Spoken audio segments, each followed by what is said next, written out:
Bonjour, this is The Tale of the Flopsy Bunnies by Beatrix Potter. It is said that the effect of eating too much lettuce is soporific. I have never felt sleepy after eating lettuces, but then I am not a rabbit. They certainly had a very soporific effect upon the Flopsy Bunnies. When Benjamin Bunny grew up, he married his cousin Flopsy. They had a large family, and they were very improvident and cheerful. I do not remember the separate names of their children. They were generally called the Flopsy Bunnies. As there was not always quite enough to eat, Benjamin used to borrow cabbages from Flopsy's brother, Peter Rabbit, who kept a nursery garden.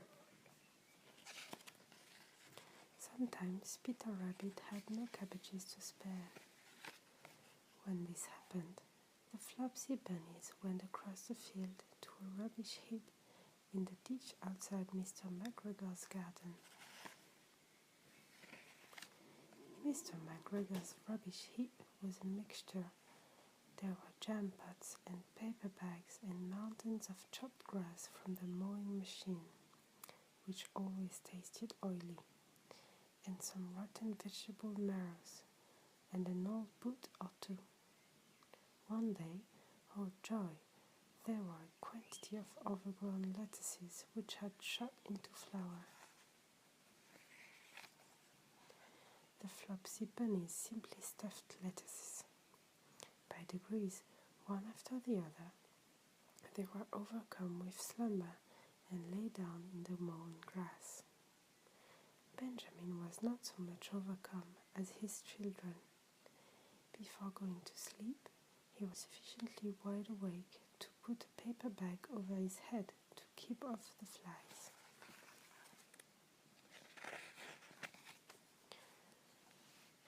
The little Flopsy Bunnies slept delightfully in the warm sun. From the lawn beyond the garden came the distant clackety sound of the mowing machine. The blue bottles buzzed about the wall, and a little old mouse picked over the rubbish among the jam pots. I can tell you her name. She was called Thomasina Tittlemaus, a wood mouse with a long tail.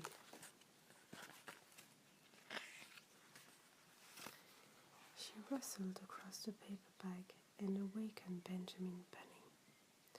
The mouse apologized profusely and said that she knew Peter Rabbit.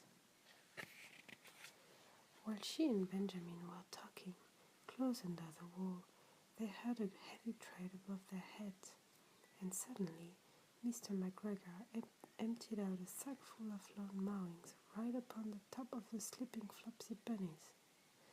Benjamin shrank down under his paper bag. The mouse hid in a jam pot.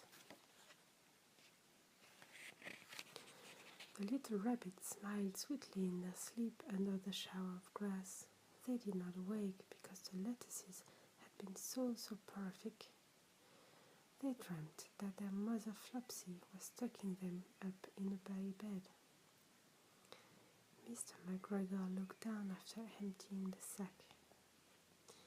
He saw some funny little brown tips of ears sticking up through the lawn mowings. He stared at them for some time. Presently, a fly settled on one of them, and it moved. Mr. McGregor climbed down onto the rubbish heap. 1, 2, 3, 4, 5, 6 little rabbits, said he, as he dropped them into his sack. The Flopsy Bunnies dreamed that their mother was turning them over in bed. They stirred a little in their sleep, but still they did not wake up. Mr. McGregor tied up the sack and left it on the wall. He went to put away the mowing machine. While he was gone, Mr. Flopsy Bunny, who had remained at home, came across the field. she looked suspiciously at the sack and wondered where everybody was. Then the mouse came out of her jam pot, and Benjamin took the paper bag off his head, and they told a doleful tale. Benjamin and Flopsy were in despair. They could not undo the string. But Mr. Tittlemaus was a resourceful person. She nibbled a hole in the bottom corner of the sack. The little rabbits were pulled out and pinched to wake them. Their parents stuffed the empty sack with 3 rotten vegetable marrows, an old blacking brush, and 2 decayed turnips. Then they all hid under a bush and watched for Mr. McGregor. Mr. McGregor came back and picked up the sack and carried it off. He carried it hanging down, as it were rather heavy. The Flopsy Bunnies followed at a safe distance.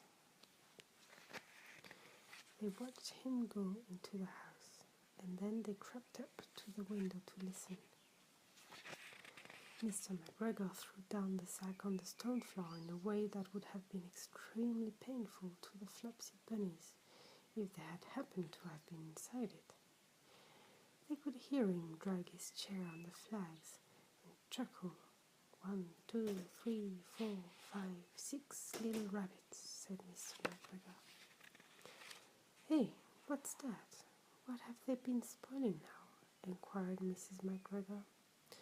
1, 2, 3, 4, 5, 6 little fat rabbits, repeated Mr. McGregor, counting on his finger. 1, 2, 3. Don't you be silly. What do you mean, you silly old man? In the sack. 1, 2, 3, 4, 5, 6, replied Mr. McGregor. The youngest Flopsy Bunny got up on the windowsill. Mrs. McGregor took hold of the sack and felt it. She said she could feel 6, but they must be old rabbits because they were so hard and all different shapes. No fit to eat, but the skin will do fine to line my old cloak. Line your old cloak, shouted Mr. McGregor. I shall sell them and buy myself baccy. Rabbit tobacco, I shall skin them and cut off their heads. Mrs. McGregor untied the sack and put her hand inside. When she felt the vegetables, she became very, very angry. She said that Mr. McGregor had done it on purpose. And Mr. McGregor was very angry too. One of the rotten marrows came flying through the kitchen window and hit the youngest Flopsy Bunny. It was rather hurt. Then Benjamin and Flopsy thought that it was time to go home. So Mr. McGregor did not get his tobacco and Mrs. McGregor did not get her rabbit skins. But next Christmas, Thomasina Tittlemaus got a present of enough rabbit wool to make herself a cloak and a hood and a handsome muff and a pair of warm mittens. Au revoir.